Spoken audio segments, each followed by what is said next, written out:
ತೀಕ್ಷ್ಣ ಮಾತಿನ ಪ್ರಬುದ್ಧ ನಾಯಕ, ಕಟ್ಟರ್ ಜಾತ್ಯತೀತ ಸಿದ್ಧಾಂತವಾದಿ, ಹಿರಿಯ ರಾಜಕಾರಣಿ ಬಿಕೆ ಹರಿಪ್ರಸಾದ್ಗೆ ಕರ್ನಾಟಕ ಕಾಂಗ್ರೆಸ್ನ ಚುಕ್ಕಾಣಿ.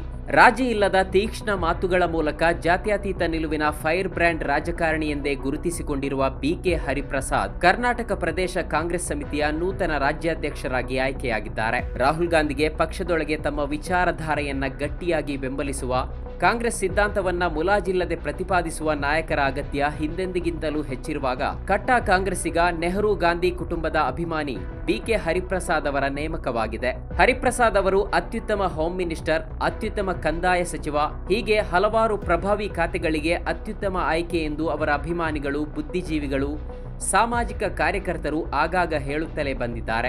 ಆದರೆ ಬಹಳ ಬೇಗ ದಿಲ್ಲಿ ರಾಜಕಾರಣಕ್ಕೆ ಹೋದ ಪರಿಣಾಮವೋ ಏನೋ, ಹರಿಪ್ರಸಾದ್ ಅವರಿಗೆ ಕರ್ನಾಟಕದ ಸಚಿವರಾಗುವ ಭಾಗ್ಯ ಮಾತ್ರ ಈವರೆಗೂ ಬಂದೇ ಇರಲಿಲ್ಲ. ಪಕ್ಷದಲ್ಲಿ ತನಗಿಂತ ಕಿರಿಯರು 10 ಹುದ್ದೆಗಳನ್ನ, ಅಧಿಕಾರವನ್ನ ಅನುಭವಿಸುತ್ತಿರುವಾಗಲೂ ತನಗೆ ಅದು ಸಿಗದೇ ಇರೋದಕ್ಕೆ ಅವರು ಪಕ್ಷದ ಬಗ್ಗೆ ಅಸಮಾಧಾನದಿಂದ ನಡೆದುಕೊಳ್ಳಲಿಲ್ಲ, ತಾಳ್ಮೆ ಕಳೆದುಕೊಳ್ಳಲಿಲ್ಲ, ಪಕ್ಷದ ಬಗ್ಗೆ ಮುನಿಸಿಕೊಳ್ಳಲಿಲ್ಲ. ಈಗ ಅದಕ್ಕೆ ಪಕ್ಷ ದೊಡ್ಡ ಹೊಣೆಗಾರಿಕೆಯನ್ನೇ ಅವರಿಗೆ ವಹಿಸಿದೆ. ಸರಕಾರ ಇರುವ ಕರ್ನಾಟಕದಲ್ಲಿ ಪಕ್ಷದ ರಾಜ್ಯಾಧ್ಯಕ್ಷ ಸ್ಥಾನವನ್ನೇ ಅವರಿಗೆ ನೀಡಿದೆ. ರಾಜ್ಯ ರಾಜಕಾರಣ ಮಾತ್ರವಲ್ಲದೆ ರಾಷ್ಟ್ರ ರಾಜಕಾರಣದಲ್ಲೂ ಬಹಳ ಕಾಲದಿಂದ ಗುರುತಿಸಿಕೊಂಡಿರುವ ಕಾಂಗ್ರೆಸ್ನ ಹಿರಿಯ ನಾಯಕ, ವಿಧಾನ ಪರಿಷತ್ ಸದಸ್ಯ ಬಿಕೆ ಹರಿಪ್ರಸಾದ್ ಅವರಿಗೆ ಸಚಿವ ಸ್ಥಾನ ನೀಡಬೇಕೆಂಬ ಕೂಗು ಹಿಂದಿನಿಂದಲೂ ಕೇಳಿ ಬಂದಿತ್ತು. ಅವರ ಅಪಾರ ಅನುಭವ, ಕಾಂಗ್ರೆಸ್ನಲ್ಲಿ ಅವರ ಸುದೀರ್ಘ ಸೇವೆ, ಕಾಂಗ್ರೆಸ್ ಸಿದ್ಧಾಂತಕ್ಕೆ ಅವರ ಅಚಲ ಬದ್ಧತೆಯನ್ನ ಗಮನಿಸಿದ್ರೆ ಅವರಿಗೆ ಯಾವತ್ತೋ ಸಚಿವ ಸ್ಥಾನ ಸಿಗಬೇಕಿತ್ತು.